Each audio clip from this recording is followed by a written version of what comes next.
How's everybody else? Everyone I associate with is thriving in abundance. Limitless.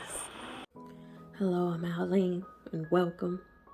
I'm here to give my reaction to Love and Marriage Huntsville, Season 4, Episode 8, You Reap What You Marshal. It's starting off where it left off, where the fight was about to pop off. Stormy and Destiny going back and forth about their you don't want that, you don't want this, whoop-de-whoop. Destiny stand up, Stormy stand up, but Stormy initially is being held back by a seated Melody.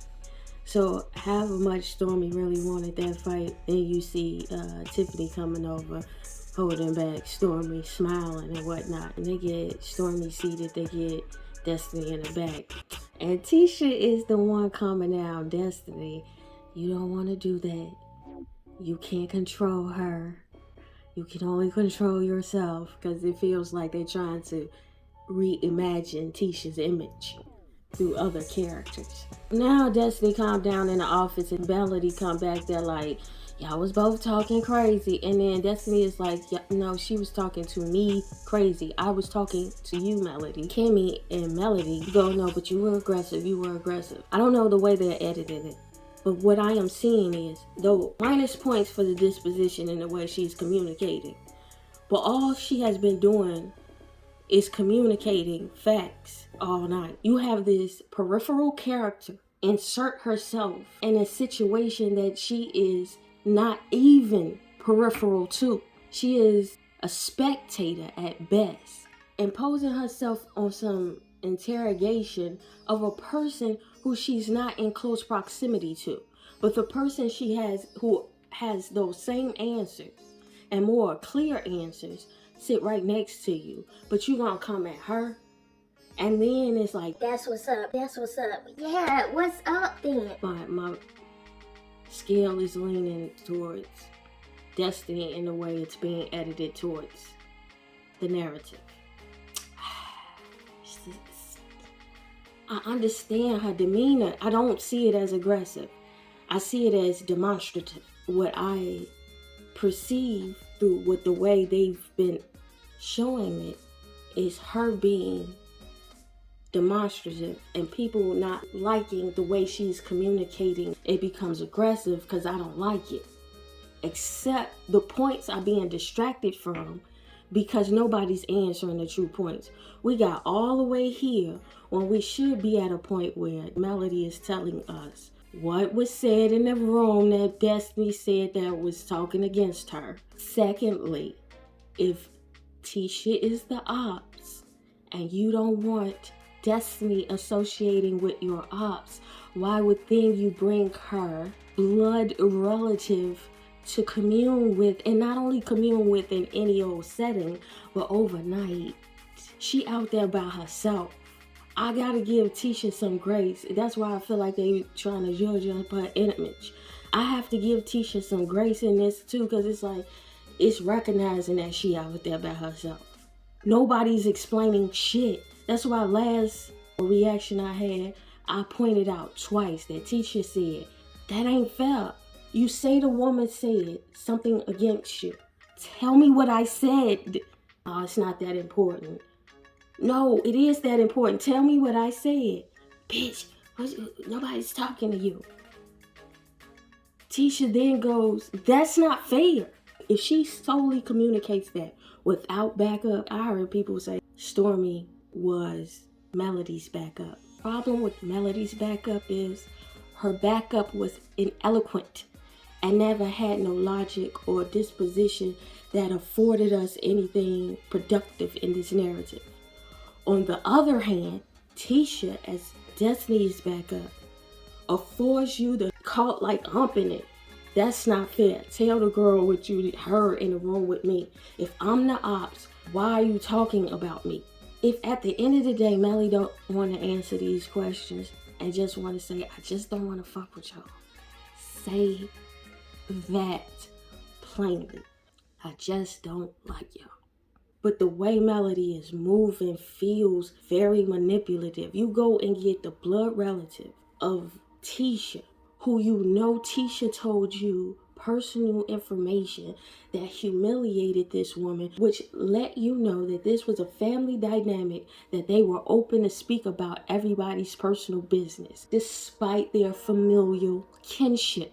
Melody knew that and brought that same relative into her cipher no other time. I don't even think it was edited, because Melody acknowledged we ain't the kick it type friends. We the on the phone type friends.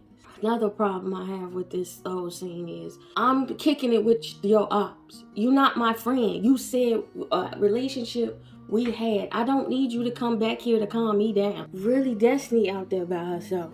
Y'all talking about Melody out there by herself. These people don't know Destiny from a hole in the wall. Stormy mad because Destiny was mocking back. You can't set up one energy and then pray that somebody is just outclassy than your energy and they're going to rise above it. Ain't nobody Michelle Obama out here but Michelle Obama out here. Back into the main event room, and it's just Tiffany and Stormy sitting at the table, and Tiffany go, your baby to Stormy. Stormy go, he cute, ain't he? Tiffany go, yeah, I'm saying, just think about him, think about your child.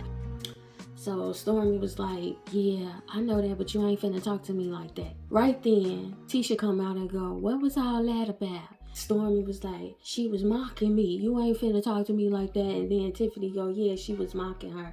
Tisha was like, but you were talking to her aggressively as well. And it's like, no one sees how they contribute to the energy or even initiate the energy. And even if you see the energy being exhibited on the other side, do you see a different way? Melody, psychotherapist, was trying to tell her, like, let's figure out ways we can be in these environments and not engage those energies. But we have this way where we feel like if a person do me this way, I gotta do this. It's too much! And then what? So anyway, Stormy turning up like, you don't want to be mocked. You don't want nobody mocking your accent, telling Tisha this. Melody is trying to calm her down like, oh, stop that. And it's like, but the center of all of this is you, Melody. And you could ultimately dissipate this energy. If it's requiring all of this like a Galentine ceremony to address it, then you might as well formally say it. Kimmy and Destiny is left in the back, and Kimmy is finishing calming Destiny down. Kimmy is telling Destiny, like, don't turn up, calm down. You don't need to do this whoop the whoops and all of that. And Destiny is like, I tried that, girl. What would you do if you were me? Kimmy was like, I'd probably do it, yeah. Come on, girl. Like, stop playing me like I'm crazy out here. Melody and Tisha then branch off and have their conversation about where everything went wrong. Melody brings up the reunion and how she interpreted Tisha's reaction to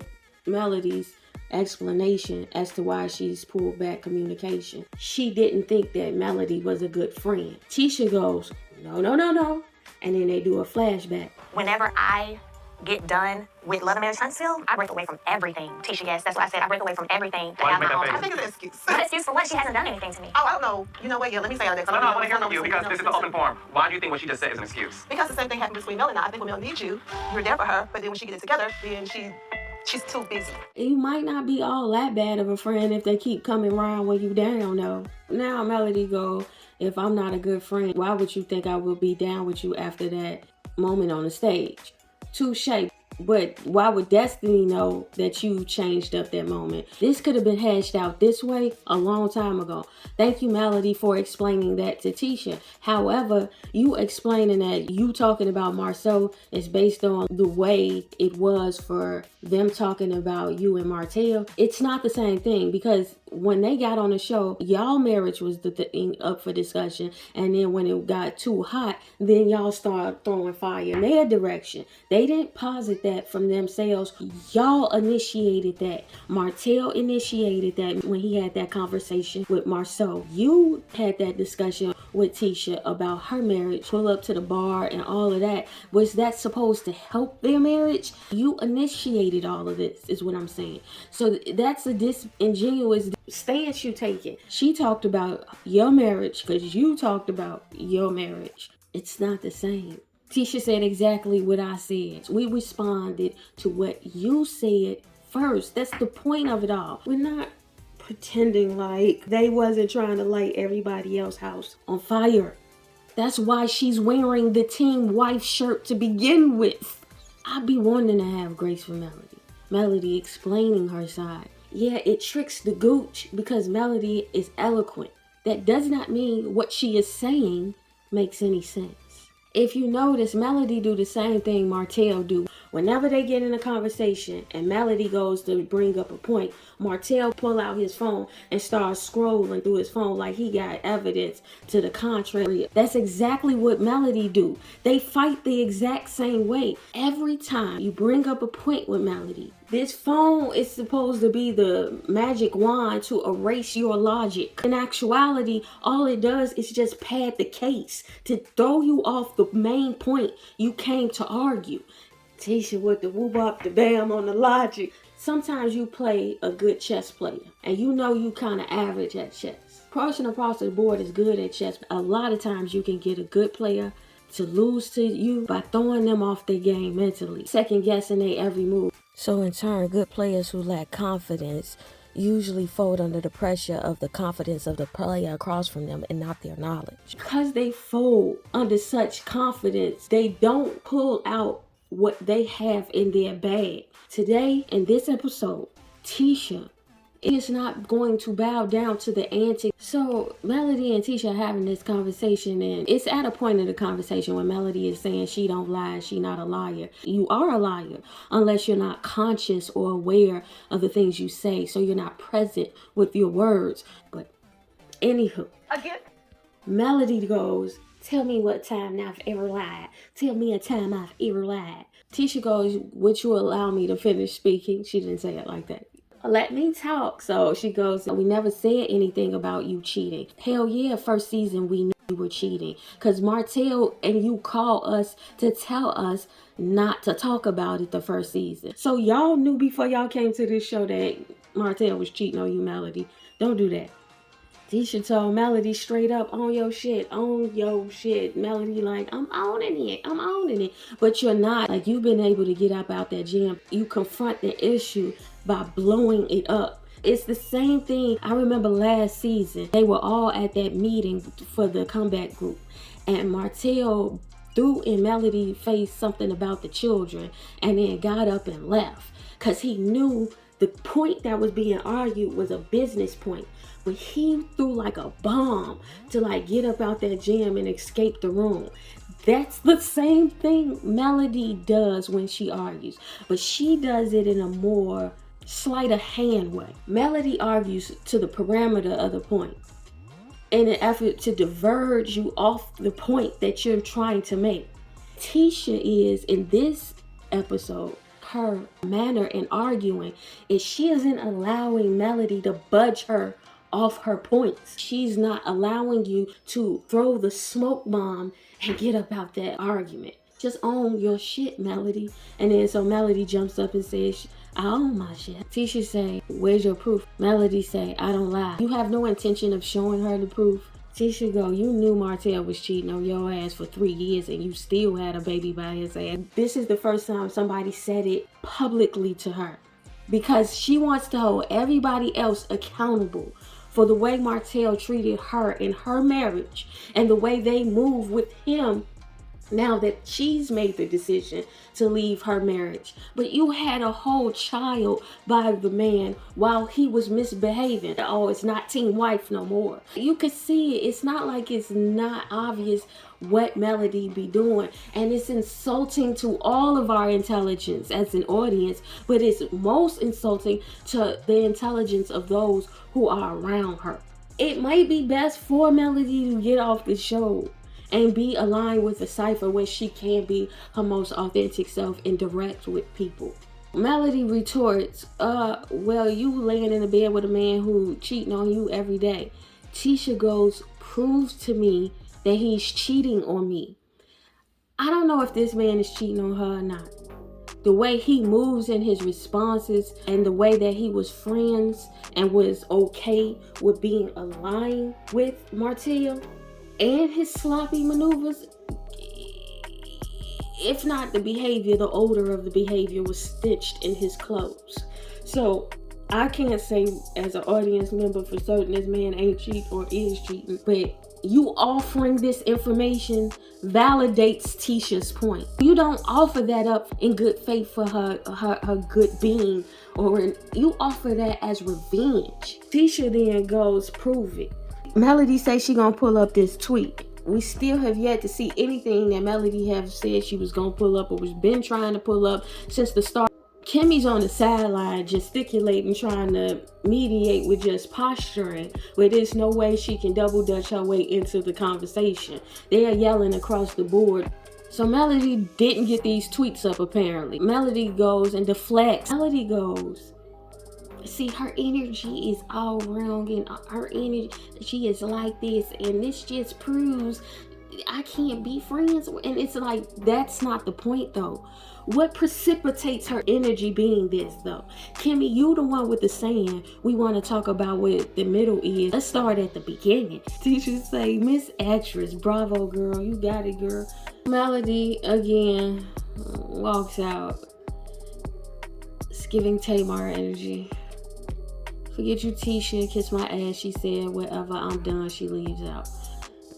Where was this Tisha all along? I'm glad she's arrived in your lifetime. Yeah, I do think Melody be performing. So Melody down to the confessional, basically saying she left because she was getting to a point where she felt herself was about to jump over the table, and she has too many partnership deals for that. You know, trying to stunt, because that's what she does per the Destiny conversation. When she left out, she got coins to make and not friends to fake, right? So now she got brands and deals, so she left out because she don't want to jeopardize that. And albeit if it is true, that's cool, but if you're not known to jump across the table, and I think that's all a performance though in the confessionals.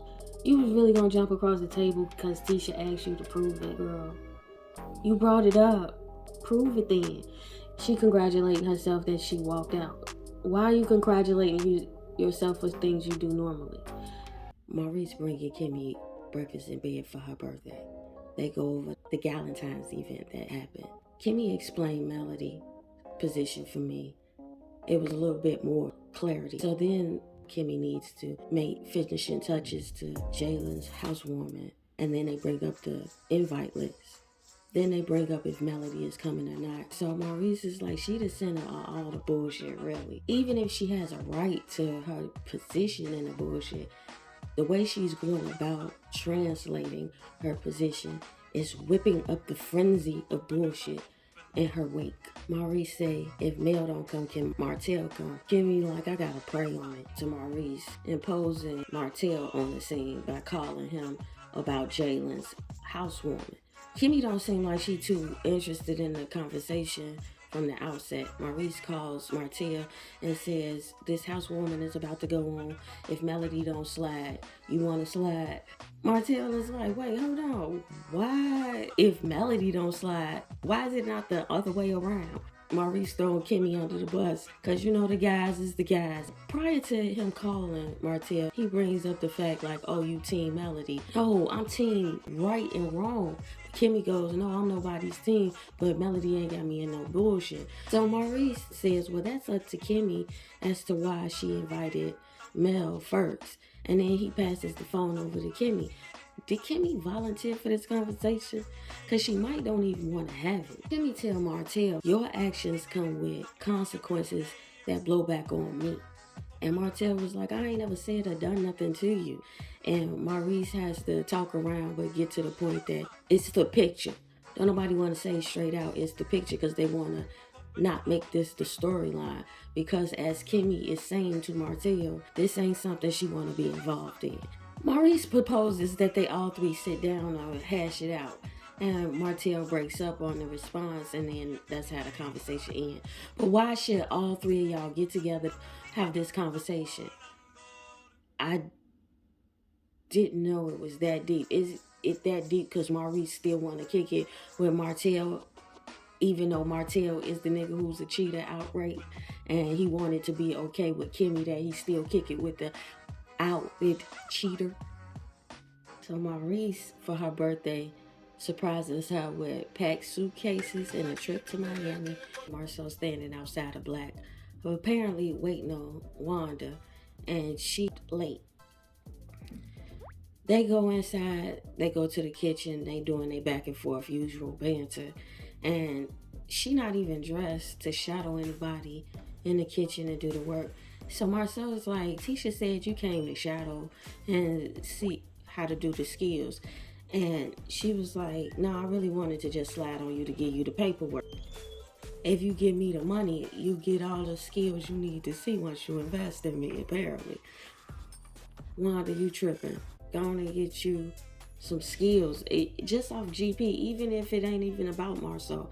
Forget Marcel, you get to see a kitchen operating and how you want it to operate and how you can amend the space to how you can operate in it.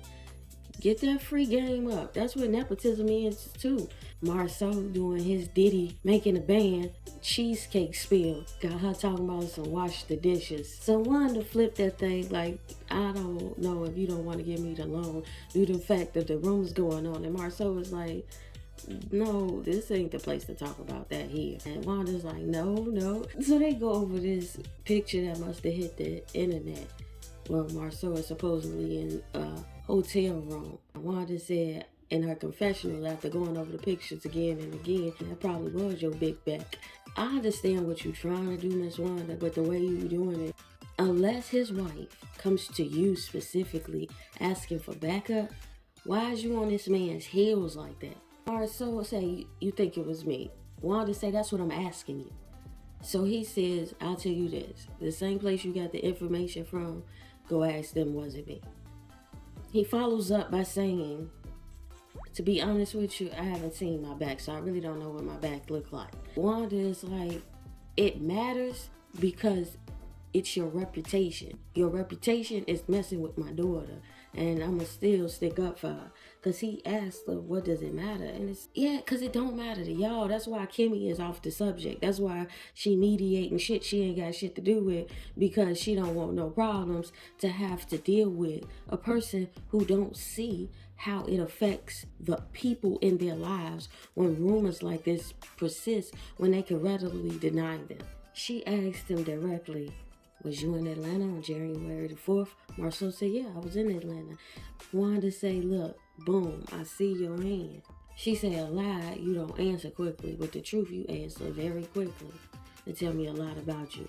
So are you assuming that the question or the information in the question about him is a lie, so he won't answer it, but something in the question that has the truth in it about him, he will answer directly? Is that the tell? Or is it something he just wants to avoid, that nobody has the information to confirm it, so he's not going to answer it until you can prove it? Is he playing with people? So Marcel and Wanda keep going back and forth. Marcel concludes by saying, listen, girl, the people who I want to trust me, they trust in me and they ain't wavering. Wanda like, I don't care who trusts you, I don't. And I'm trying to protect the hearts of the people I love. Marcel like, listen, you won't find a receipt on me. Melody slide on Stormy. So they go into the Galentines and they are taken aback by Tisha's energy. Seriously. So then they go into the fact that Tisha was taking jabs about Melody sticking with Marcel and having a baby, even though, not Marcel, but Martell, even though Martell was cheating for 3 years. And then she slings it back and goes, but Tisha got all these rumors circulating about her, and she's still there, so what's your point? The point was, why bring it to her? If that's your point, then that's her point. Why bring it to her? Melody gets in a confessional saying Tisha would rather attack her than address numerous rumors. Yes, and. Like, you can do both. You can acknowledge somebody's intention for your life, even if it is rooted in some truth. I can attack both things. Yes, you wrong for cheating, you wrong for thinking that you can do this to other families because your family was crumbling. For the health and strength of their marriage, you was doing a homegirl a favor, or was you really telling her that from a place of bitterness? I'm not saying it ain't true. I'm saying it's rooted in bitterness, and you don't trying to spin it now because we are putting time in between how it originally came out. Doesn't mean that your intentions differ now because you have a new narrative behind it. See, I knew they was painting this narrative. Now we're going down to Stormy's account of what happened. And of course, it's painting Destiny as in, why would you want to do this to somebody you don't know? And Destiny should have just kept it cute and just said, you know what? After Stormy said what she said, if she would have did the when you go low, I go high version of the scenario, she could have just sat there and been quiet and then let you bark on behalf of Melody and made it evident. So now they're trying to create this narrative around Destiny where she has a hair trigger response where she popped bad with everybody. She bringing up how Destiny responded to Tiffany, and is that how she usually act? Melody is about to rev it up, but we're not here because Destiny was aggressive. Stormy then recounts how the girl mocked her. She said, you want to be like me. Then she continues to mock her. Then she stands up and take off her shoes. I think you skipped the point in that recount. So Destiny called Melody apparently. And why Melody said that she wanted them to all have a conversation together. Stormy goes, well, I'm going to bring security. Melody was like, you think we really got to do that? Stormy smiles and go, See, they creating scenes. This ain't about Destiny. And Destiny, I think you better come into that scene on some strategy stuff, because they not coming in there on some sincerity. You leave your heart at the door and be on some strategy and understanding what's under play and afoot. Because they not there in earnest. They there to provoke you in an effort to pad the case. Next scene is Miss Wanda down to this food truck pretending like she give a care about what's going on with his food truck. Tisha drive up and they begin to talk. Why do Wanda like to discuss their business in front of strangers? I'm probably going to fast forward and skip through a lot of this because at this point it's really redundant. So apparently she trying to explain why she came unprepared to the shadowing of Marcel. And Tisha was like, I thought you were supposed to shadow him. And then Wanda was like, excuse me, sorry, I misunderstood that assignment. No, you didn't. You thought you was going to backdoor it. Wanda bring up the allegation and Tisha say she ain't been on social media. So Wanda show her the picture and say, is this him? And then Tisha say of his back. You say, yeah, do you believe it's his back? Is it his back? You know what his back look like. So Tisha is defending Marcel and her position in it. I don't want to hear this. At this point, if y'all think Tisha ain't finna leave and she cool with what's the cool with, why is y'all keep bringing it to her? If she fine with the cheating, let her be okay with it. Let him cheat in peace. She is. So Tiffany and Lou come down to this wine, whatever it is. It's a wine shop. They're drinking and they're waiting on Martell. Martell slide through and he in the confessional talking. Lou and Tiffany both been divorced, so they've been helping him through his divorce. That was awkward trying to bring her. This scene is on as it screams we just need to make a scene and get Martell to talk to somebody. So Tiffany brings up the fact that she went over to Melody's house and she brought up the book signing and the kids not being there. And Melody said she had other plans. She had a funeral to go to, and that wasn't communicated to Martell. And communication is key, and it's not good that they're not communicating. That Martell said it's not y'all. I'm no problem now. Maybe it's best the way she has it set up with Martell. The difference between the relationship with Martell and her relationship with her friends, Tisha, Destiny, and whoever else, is the fact that Martell slept in her bed, and his treachery was a different level of harm. So he in the confessional said that Melody should have just communicated with him that they were going down south. Just not show. But you're speaking as if the children were in your custody for that weekend. Just leave her out of the conversation concerning you. Tiffany explains what happens at the Galatine's event and brings up from her perspective that Destiny mocked Stormy. So then she highlights the fact that people were saying that Destiny was Tiffany's bodyguard. Now she got a bodyguard and it's Stormy. And Martell was like, yeah, that's until she say no. Melody only won't do girls. And you next too. And then Tiffany kind of slid back in her seat. Martell furthers his point by saying he told Destiny this before it happened. And if you tell Melody no or something different, she'll cut you off. That's her heart. And then Tiffany get down in the confessional and says, well, Melody started off saying she was cutting people off for her peace. So she's not wrong. And the truth is somewhere in the middle. I don't know how those two statements go together, but I think everybody's tiptoeing the line by being both of their friends. So Martell invited Lou to come out to Atlanta with the guys. So anywho, they get up and leave the scene. I don't care who runs who house. Tisha pull up on Black and call Marceau to come out and meet her in the car. He comes to her window like, what you want to talk about? You say you want to get in the car. You say, oh, it's a long conversation. Yeah, because you got her having to confront this shit in the street. To all those who watch, I want to thank you. You didn't have to do it, but you did. I'll also give gratitude to graffiti and my thoughts on the cloud and to the ethos. Tell the future I said so.